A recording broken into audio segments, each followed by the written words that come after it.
Vous écoutez En parole et en action, présenté par l'Église Le Sentier.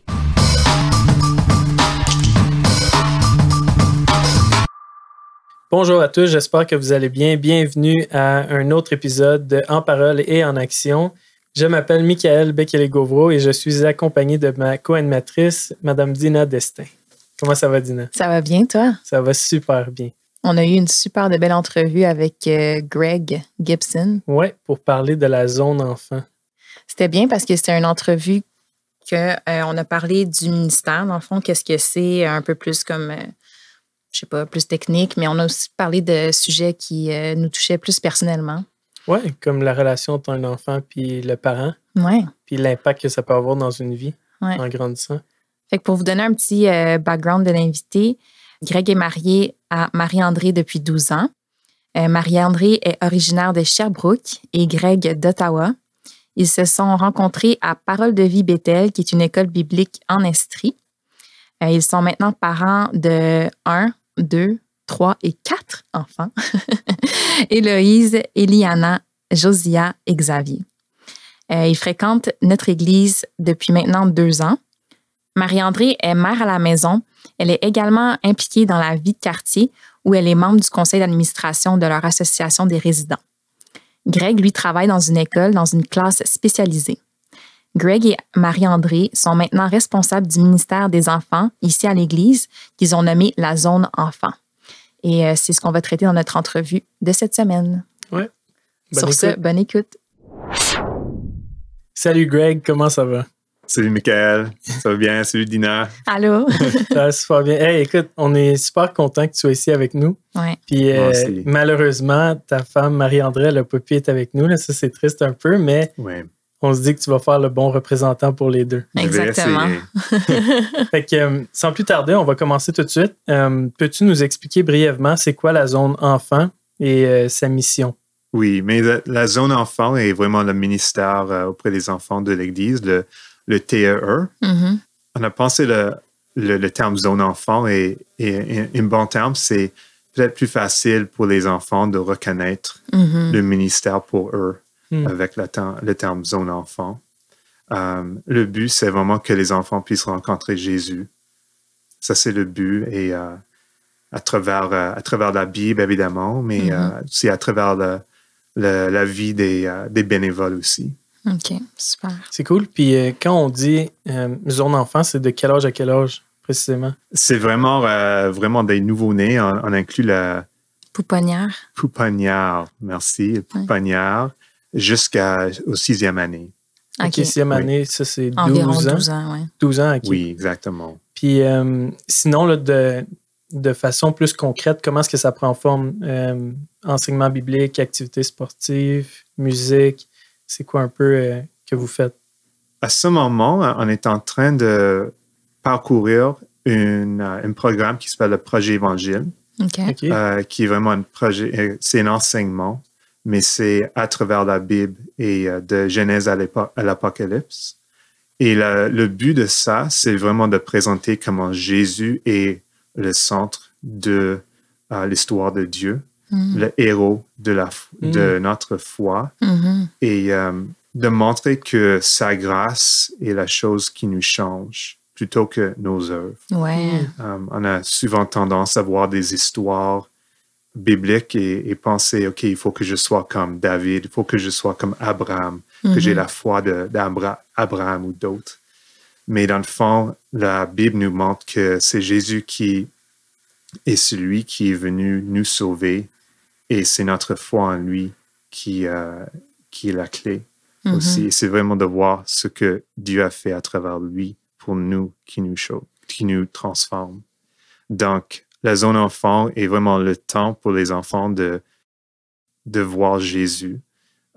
C'est sûr que c'est un dimanche matin, donc c'est ici, c'est à ce moment avec le COVID, on ne peut pas se rencontrer ici, mais c'est vraiment le temps qu'on veut que les enfants se concentrent sur c'est qui est Jésus. Super. C'est ça, en ce moment, vous faites un enseignement global pour, comme tu disais, là, des plus jeunes jusqu'à ceux de 12 ans. C'est vraiment comme un enseignement global. Oui, ça c'est la beauté aussi du projet Évangile. OK. Tous les enfants entendre la même histoire chaque dimanche. Une histoire qui est adaptée à leur âge. Donc, il y a vraiment 3 enseignements, mais pas 3 enseignements, mais comme le matériel. 3 niveaux, en tout Trois cas. le niveaux. matériel. Ok. Oui, le Ok. matériel est Ok. adapté à leur âge. C'est comme 3 à 5 ans et 6 à 8 et 9 à 11 ans. OK. Donc, c'est la même histoire. Donc, tout le monde, mettons, tout le monde voit l'histoire de le jardin d'Éden, Ouais. mais vraiment adapté à leur âge. Ah, wow, Ok. c'est Et donc, bien. la beauté de ça, c'est que après, comme mettons une famille qui a des enfants des âges Ouais. différents, peuvent discuter ensemble la même histoire. Mhm. Ah oui, Et Ouais. les frères et sœurs peuvent parler de ce qu'ils ont vu. Et Mhm. comme, Qu'est-ce qu'ils ont compris, puis... oui. Ah, c'est exactement. vraiment bien. Fait qu'il y a vraiment différentes classes, mais l'histoire est la même, adaptée à leur âge. Exactement. Ouais, c'est vraiment bien pour la fratrie, comme tu disais. Oui. Là. Puis, tu sais, même si les parents, après, veulent peut-être approfondir un peu à la maison, ben, tu sais, c'est une histoire, puis ils peuvent continuer l'enseignement à Exactement. la maison sur le même sujet, là, Même pour sujet. tout le monde. Fait que c'est bien. Je me demandais, qu'est-ce qui vous a poussé, Marie-André et toi, à vouloir vous impliquer auprès du ministère des enfants? Mais l'année passée, c'est Lise Lalonde qui Mhm. était, avant été vraiment le leader Oui. au ministère auprès des enfants ici à l'Église. C'est elle qui est venue nous parler du fait qu'elle voulait faire d'autres choses, s'impliquer au camp des boulots. Mhm. Et elle nous a demandé si on aimerait prendre la relève. Pour moi, au début, c'était un peu... Je n'étais pas certain de ça. Mais quand j'ai réfléchi, j'ai vu ça comme une occasion d'être impliqué dans la vie des familles.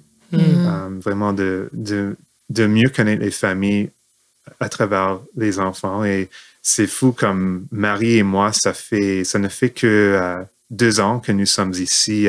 Nous faisons partie de l'Église, mais c'est vraiment à travers les enfants qu'on connaît, on commence à connaître Les adultes. Ouais, et on fait les liens, et on comprend qui est comme... Les parents de Ouais. qui? Oui, exactement. Ouais, non, c'est vraiment drôle. J'avais fait 1 an à l'école du dimanche. OK. Justement, dans ma classe, j'avais les enfants. Puis là, quand les parents, parce que les parents venaient chercher les enfants à la fin de la classe, puis je me souviens, j'étais comme, ben là, toi, tu viens de là. Tu sais, en regardant les parents, j'étais comme, ça me faisait rire. J'étais comme, aïe. Là, je voyais les ressemblances. Puis non, c'est vraiment spécial. C'est vrai qu'on apprend à connaître les parents Vraiment. à travers le ministère. Aussi, Marie-André, depuis longtemps, elle était toujours impliquée avec les enfants de son Église. Elle a fait aussi AEE, aussi Association pour l'évangélisation des enfants. OK. Ah, Donc, OK. Marie-André a vraiment un cœur pour les enfants et comme elle a l'expérience auprès des enfants aussi. C'est quoi les défis présentement avec le ministère de la zone enfant?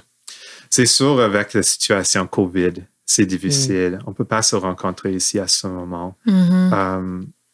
Le fait qu'on a commencé le projet Évangile à ce moment, qui est un programme d'enseignement qui est peu connu par l'Église, c'est peut-être difficile pour les familles de comprendre c'est quoi et comme d'embarquer. De s'investir.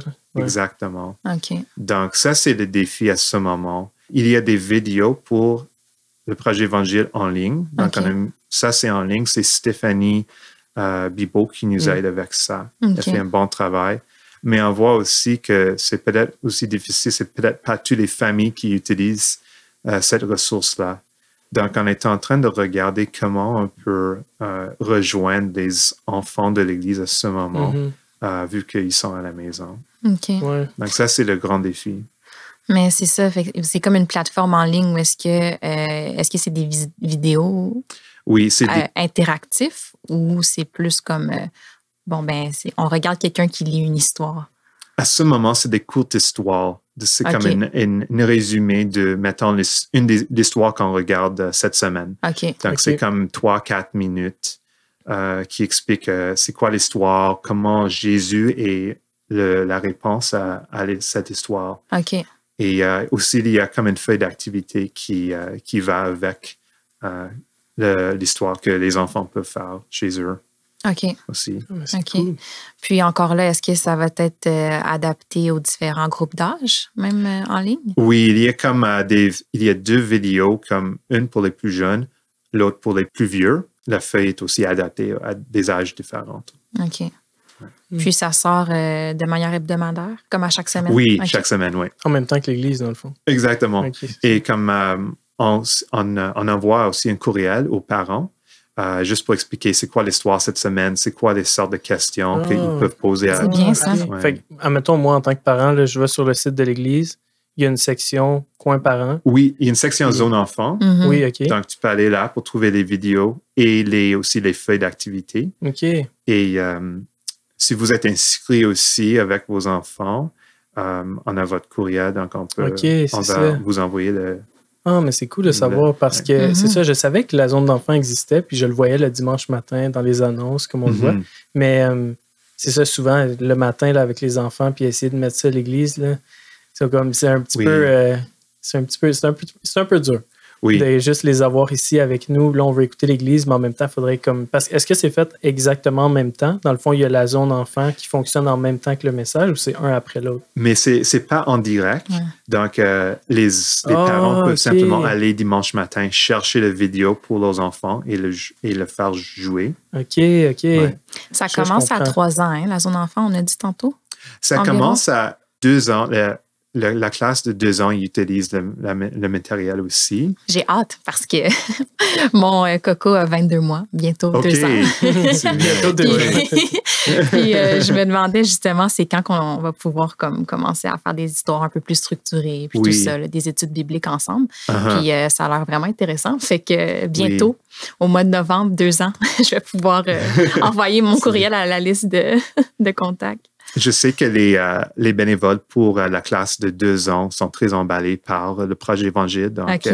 elles l'utilisent. C'est quoi, en fait, tu dirais, les succès jusqu'à maintenant là, de la zone enfant? Est-ce que vous êtes fiers d'avoir accompli? On voit vraiment l'importance de travailler ensemble avec d'autres personnes. Et Marie et moi, on a vu vraiment la force des personnes. Comme on était très contents d'avoir des personnes comme Stéphanie. On a eu Annie Paradis aussi, évidemment Lise Lalande et d'autres bénévoles qui, cet été, on a vu leur implication. Annie et Lise, elles ont imprimé tout notre matériel. Et elles ont tout classé ça. Stéphanie nous a aidé énormément avec des choses comme les pancartes. Oui, toute la communication, l'aspect de la communication. Ouais. Donc, pour nous, un des grands succès, c'est vraiment de voir comme les gens qui s'impliquent et de voir comment, quand on fait ça ensemble, on a des meilleurs résultats que si on essaie nous-mêmes. Une bel esprit d'équipe, dans le fond. Hein. Oui. Vous entraidez beaucoup, puis les gens sont impliqués, sont dévoués. Oui, exactement. Dévoué comme... C'est ça, j'y repense.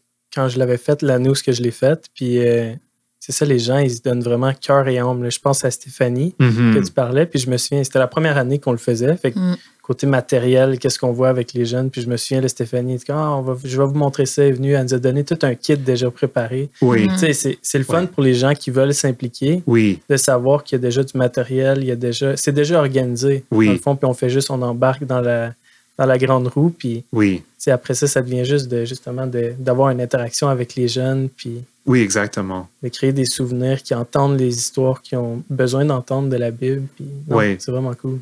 Puis, tu sais, je pense qu'il y a aussi des gens qui s'impliquent avec les enfants, c'est vraiment par passion, là, parce que travailler avec les enfants, c'est pas nécessairement quelque chose qui est facile, tu sais. Fait que j'ai vraiment l'impression qu'ils sont guidés par une passion, puis aussi le désir de servir Dieu, là. Oui. Mais je pense que ça fait une différence aussi, là. Oui, on voit leur amour pour les enfants. Comme vraiment le dimanche matin, je vois que les bénévoles sont, les moniteurs, monitrices, ils ont le désir d'être avec les enfants, de faire connaître Jésus. Et ça, c'est beau. Ça fait toute la différence. Justement, selon toi, quel rôle joue l'Église, avec la famille de Dieu, dans le partage de la foi à nos enfants? L'Église est comme la grande famille. Et c'est l'expression... en français, je pense qu'on dit ça prend un village pour élever un enfant. Oui. Mais c'est la même chose pour l'Église. C'est sûr que Dieu a demandé aux parents d'être les personnes principales pour élever leurs enfants, pour faire connaître Jésus à leurs enfants. Mais justement, nous, comme on peut tous avoir une influence chez les enfants. Et pas juste simplement des gens qui ont un don pour enseigner. On voit qu'il y a des bénévoles qui s'impliquent, qui aident, qui peut-être offrent plus, qui fait un rôle de soutien. On voit que quand il vient avec un amour pour l'enfant, ça fait toute la différence. Donc, je crois que l'Église, on peut tous, juste par notre amour, pour notre encouragement, on peut vraiment, on peut faire une différence. On peut vraiment encourager des enfants. Je me souviens de moi quand j'étais jeune, comme d'avoir c'est souvent à travers mon enseignante de l'école de dimanche ou comme quand j'ai fait les camps d'été, le moniteur. C'est souvent ces personnes-là qui m'ont encouragé le plus. Oui, puis souvent, c'est même pas ce qu'ils nous ont enseigné, c'est juste la personne qui était, l'amour qu'ils nous ont fait ressentir pour nous. C'est qui fait comme toute la différence. Qui donne le goût à... Fait que je comprends ce que tu veux dire, le fait qu'il y ait plus de gens qui soient impliqués ou intéressés envers les jeunes, ça fait toute la différence. Ça fait toute la différence. Et nous aussi, on veut encourager les gens qui ne sont pas nécessairement doués dans l'enseignement de s'impliquer dans la zone enfant.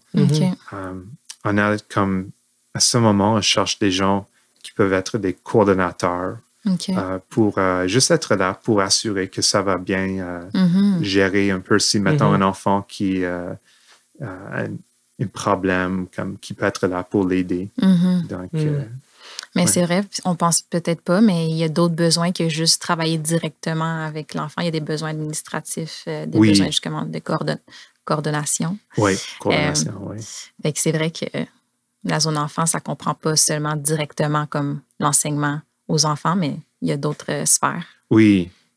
On a toujours comme 2 moniteurs ou monitrices par classe et souvent la deuxième personne va être là pour aider, mettons, pour donner la collation ou pour préparer des activités de bricolage. Donc, on a besoin des personnes comme ça qui aimeraient s'impliquer aussi. Oui. Est-ce que, j'ai une question, mais un peu plus technique, là, mais pas technique, mais en tout cas.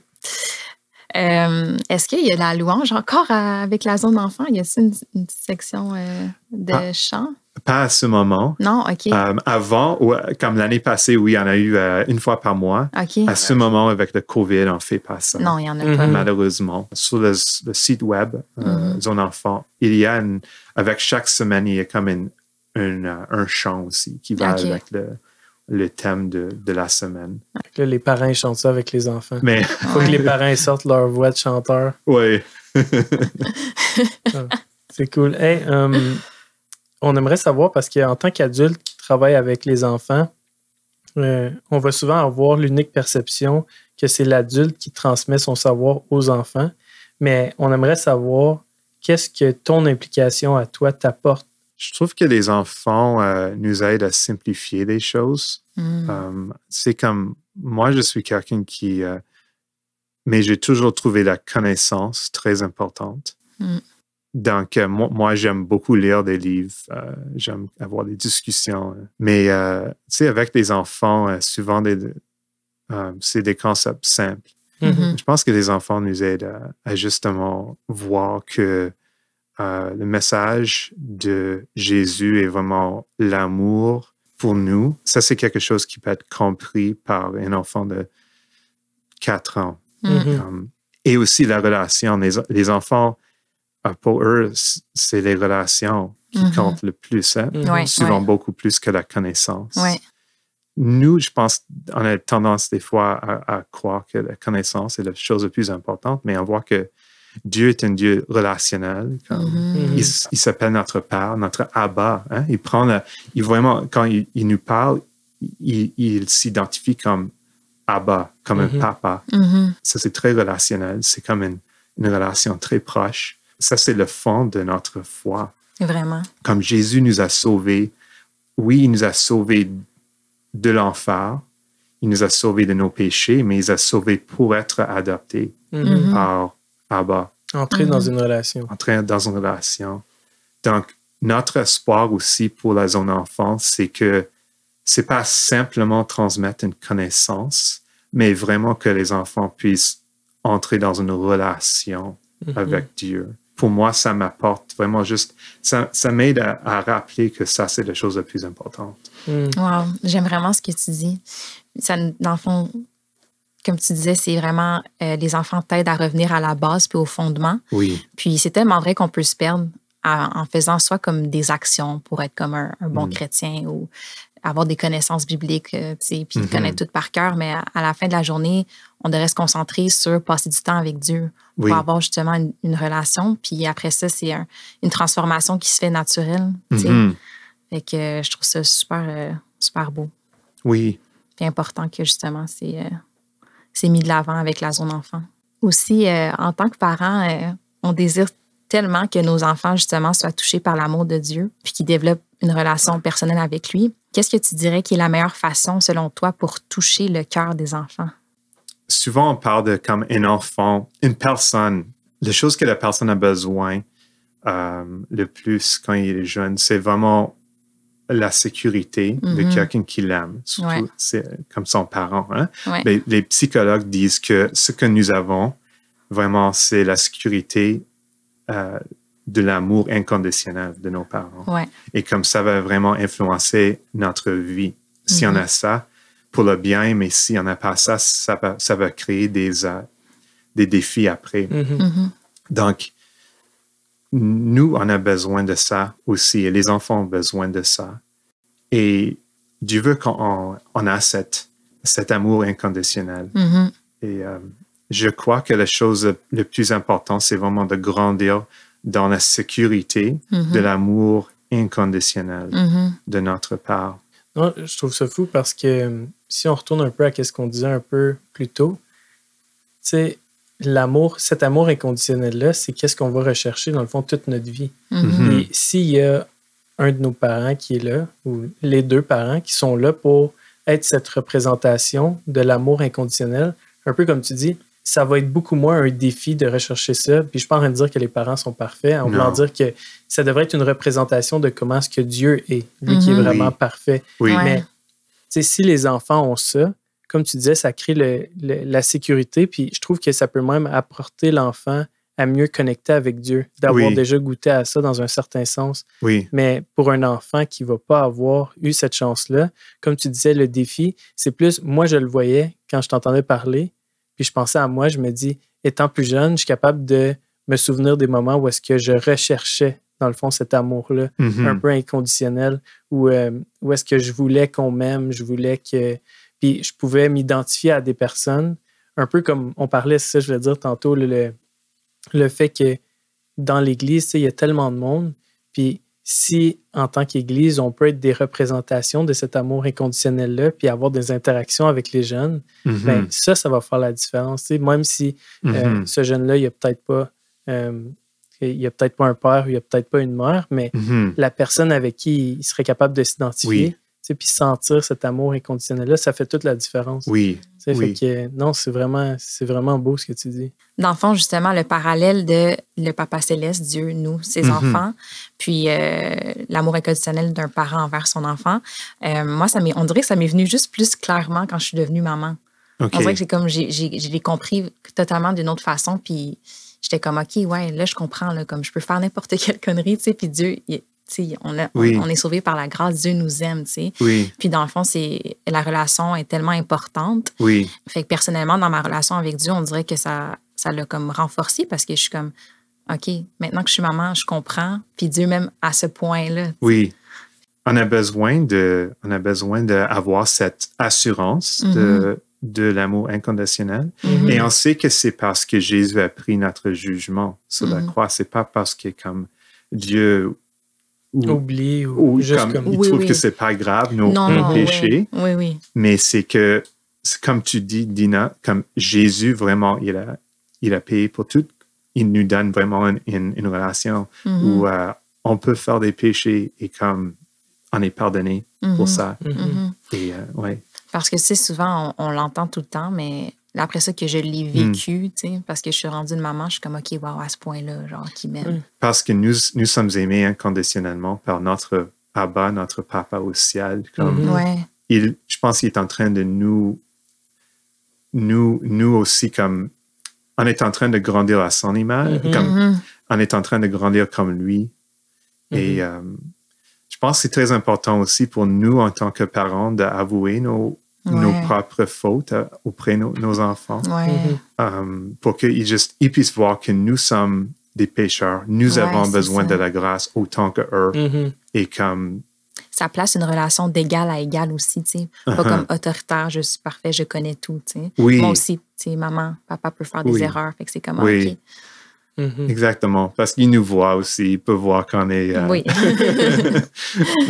Ce que tu disais, Mike, par rapport à, tu sais, Dieu nous aime tel qu'on est, genre, qu'on est en ce moment, tu sais. C'est important, puis c'est aussi quelque chose que j'ai dû travailler parce qu'il y a eu comme des moments dans ma vie où est-ce que je me disais, tu sais, je suis pas comme à la hauteur en ce moment, fait que je peux pas être proche de Dieu. Parce que, tu sais, comme je suis pas à la hauteur, genre. Puis j'étais comme gênée, je me sentais mal, je voulais pas, genre. Puis, tu sais, dans le fond, ça m'a juste éloignée, là. Fait que, tu sais, oui, le concept de Dieu nous aime tel qu'on est en ce moment, c'est tellement important, là. Oui, vraiment. Comme, parce que on dirait que je me mettais comme un fardeau de genre des standards que je devais comme atteindre avant de venir puis de faire une relation personnelle avec lui, tu sais. Mais une fois que tu enlèves ça, c'est comme non. Puis de toute manière, c'est qu'une fois que justement tu deviens proche de Dieu, ben les changements viennent puis tout ça. Fait que... Je pense que ça, c'est la beauté de l'Évangile. Parce que sinon, comme la religion, c'est vraiment je dois changer pour être proche ou pour avoir l'approbation de Dieu. Je dois faire quelque chose. C'est ça. Mais l'Évangile, c'est qu'on est accueilli, accepté, aimé par Dieu comme nous sommes. Exact. Peu importe ce qu'on a fait. Exact. Et donc... c'est vraiment important de comprendre puis de se rappeler puis de ne pas avoir honte. On peut aller se confier à Dieu où est-ce qu'on est en ce moment dans notre vie. De toute manière, il le sait déjà. Donc, il y a quelque chose qu'on aime faire avec nos invités, puis c'est de partager chacun un verset qui nous touche ces jours-ci. Fait que tu peux y aller. Oui, le verset qui me touche ce jour-ci, c'est 2 Corinthiens 3, 18. C'est écrit « Nous tous qui, sans voile sur le visage, contemplons comme dans un miroir la gloire du Seigneur, nous sommes transformés à son image, de gloire en gloire, par l'Esprit du Seigneur. » Et j'aime beaucoup ce verset parce que souvent, je pense que pour être transformé, pour être un plus sanctifié, meilleur chrétien, il faut que je fasse des choses. Mais ici, le verset est en train de dire que c'est en contemplant ou en regardant Jésus-Christ que nous sommes transformés à son image. C'est fou, pareil. Et c'est ça. C'est justement, je pense que c'est de voir sa gloire, comme j'ai parlé tantôt, comme quand je vois sa gloire, j'ai moins peur de ce que les autres pensent de moi parce que ma vision est sur lui. Et comme c'est vraiment d'être avec lui, de prendre du temps avec lui, d'être dans sa présence, que vraiment il va nous influencer, il va nous changer. Exact. C'est le message de la religion, c'est vraiment il faut que tu fasses des choses. Il est toujours comme il faut que tu travailles sur telle et telle chose dans ta vie. Mais ici, on voit que c'est vraiment la chose centrale, c'est vraiment que Jésus, sa gloire, son amour pour nous, sa grâce, deviennent de plus en plus évidents pour nous, que nous contemplions sa gloire et ça va nous transformer. Donc, j'aime beaucoup ce verset justement pour ça. Vraiment beau. Oui, merci. Moi, mon verset que j'ai choisi, c'est Matthieu 18:3. Ça va en lien avec ce qu'on a parlé aujourd'hui par rapport aux enfants. Fait que c'est Jésus qui parle et dit « Je vous le dis en vérité, si vous ne vous convertissez pas et si vous ne devenez pas comme les petits-enfants, vous n'entrerez pas dans le royaume des cieux. » Puis, tu sais, ce passage-là, je pense que ça fait référence à l'humilité si on suit comme l'histoire depuis le début, mais il y a aussi le concept de la confiance. C'est la confiance que les enfants ont envers les parents ou les adultes, qu'on dirait qu'on pourrait leur dire n'importe quoi puis ils croiraient. Moi, c'est ce que je trouve qui est le plus beau quand je regarde mes enfants, que les enfants ont cette confiance-là envers les parents, qui est comme beau à voir. Ouais, de savoir c'est que tu dis quelque chose à un enfant, il y croit, il le fait. Oui. Versus nous, souvent, il y a tout le processus de réflexion qui embarque quand on entend quelque chose. Puis Oui. est-ce que c'est vrai? Si je le fais, est-ce que c'est un peu... Puis c'est un peu comme ça que moi, je comprends le verset des fois, que Jésus fait juste dire, faites confiance à ce que je vous dis, puis suivez-moi. Puis arrêtez de vous soucier de tout ce qui vient avec, puis toutes les mille et une réflexions qu'on peut avoir du côté. Wow. Ouais. C'est fou que les enfants peuvent être notre modèle ou peuvent Ouais, Ouais, pour c'est certaines vrai. pour choses. ouais. nous, pour la Ouais. foi. Hein? Ouais. Pour ma part, j'ai choisi 1 Corinthiens 11:1. Fait qu'ici, c'est l'apôtre Paul qui parle, dans le fond, aux gens de l'Église de Corinthe. Puis, il dit « Soyez mes imitateurs comme je le suis moi-même de Christ ». Puis un peu dans la même mention que tu parlais, tu sais, que les enfants imitent les parents. Puis que, tu sais, nous, dans le fond, on est comme appelés un peu, tout au long des Écritures, on est appelés à être comme Dieu. Mais justement, qu'on devient comme Dieu par l'Esprit Saint qui nous habite. Puis en ayant une relation avec lui, une relation intime, puis de confiance avec lui. Fait que je voyais un petit peu le parallèle avec nos enfants, puis comment que nous aussi, dans le fond, en tant que parents, on a un rôle, tu sais, de démontrer c'est quoi l'amour de Dieu. C'est ça, que tu sais, nos enfants nous regardent, ils nous croient, ils ont confiance en nous, ils nous imitent. Donc, d'avoir dans le fond cette conscience-là aussi qu'on a un rôle de démontrer c'est quoi l'amour, tu sais, comment Dieu nous aime aussi. Fait que c'est ce que j'aimais de ce verset-là. Wow, c'est beau. Mais merci, Greg. Ouais, merci, Greg. C'est ce qui Merci à conclut vous. notre entrevue d'aujourd'hui. Merci à vous. Merci beaucoup Très pour ton agréable. temps. Ah oui, merci. Puis encore une fois, je peux quand même dire merci à Marie-André. Marie-André, Oui, elle ouais, était pas là, salutations mais spéciales. c'est ça. Ouais, je veux juste dire, honnêtement, Marie-André a beaucoup de dons et talents que moi, je n'ai pas. Surtout administration, organisation, comme ça. Donc, elle fait beaucoup à ce moment. Ouais, c'est vraiment un ministère qu'on partage ensemble. Ouais. Bon, il lève notre chapeau. Shout out à Marie-André. Ouais. Bon, salut. Bye-bye. Merci à nos auditeurs pour votre écoute. Le balado est disponible sur Apple Podcasts, Spotify, Stitcher et toute autre application de balado. On vous invite à vous abonner à En Parole et en Action et laissez-nous une évaluation. Ça va aider l'émission à rejoindre un plus grand public. Vous pouvez également nous envoyer vos questions et vos commentaires via courriel au balado@égliselesentier.com. Laissez-nous savoir qui nous devrions absolument recevoir en ondes et des sujets également à traiter. Merci.